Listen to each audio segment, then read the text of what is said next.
At nagbabalik ang opa mo sa radyo na si Kim Chino para ikaw ay diligan. Diligan ng mga kaalaman about love. Di ba gabi-gabi naman tayong ganun? Gabi-gabi kitang dinidiligan. Uy! Hindi, ang goal natin tonight ay maging consistent ka. Kaya mahal, balik tayo sa Chinitox.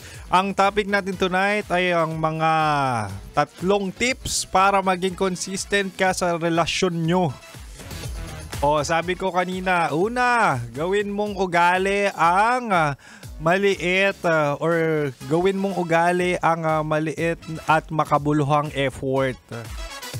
At pangalawa naman, makipag-communicate lagi. Eto na. Pangatlo't panghuli.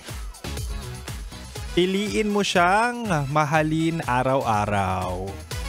Di ba meron talagang ganun yung isang araw pagod ka, inis ka, hindi ka sweet, at iirita ka talaga dun sa partner mo.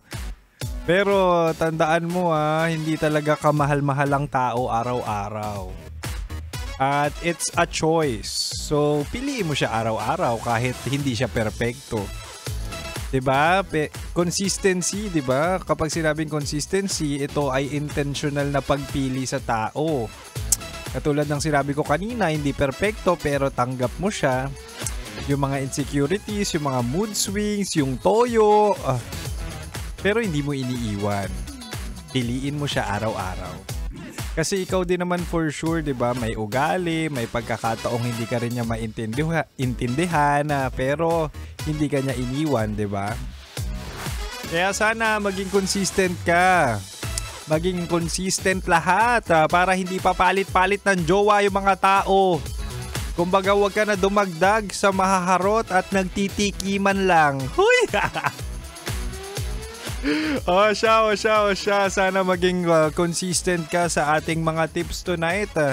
At oras na naman para ako'y magpaalam. Mahal, dapat kabisado mo na Chinitox. Usapang pag-ibig mula sa chinito ng buhay mo. Gabi-gabi yan, 69 tayo. 6 to 9 p.m. ang time slot ng DJ Kim Chino nyo. At muli, ako ang opa nyo sa radyo na kapag natikman mo, hahanap-hanapin mo.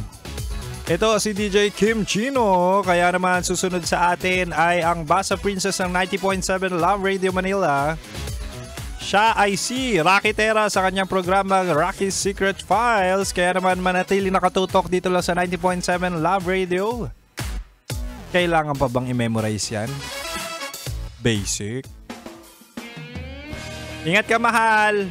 Love you. See you tomorrow.